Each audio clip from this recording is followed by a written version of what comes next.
এটা কি বুঝতে পারছেন আপনারা? মাঠে যাচ্ছিলাম ছাগলটা খেতে দিয়ে আসছি, সেটা দেখতে যে খাচ্ছে কিনা বা একা একা কী করছে। এমন সময় দেখি পাইপের পানির পাশে পড়ে আছে একটি পাখির বাচ্চা। মনে হয় কি সম্ভবত এটি গাছ থেকেই পড়ছে পাশে। কি সুন্দর বাচ্চা, কি কিউট বাচ্চা। আচ্ছা, এটা কি পাখির বাচ্চা হতে পারে বলুন তো? আমি এটা চিনতে পারছি না। আমার মনে হয় আমাদের বাড়ির আশপাশে অনেক ঘুঘু পাখি ঘোরে। এগুলো ঘুঘু পাখির বাচ্চাও হতে পারে। কেমন করছে?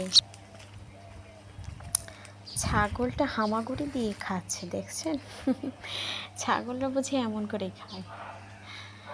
পাশে দেখি আমাদের পুকুরের পাশের গাছটায় আম পেকেছে, কিন্তু আমি সেটা কাছে গিয়ে পারতে পারলাম না, যেহেতু নিচে পানি।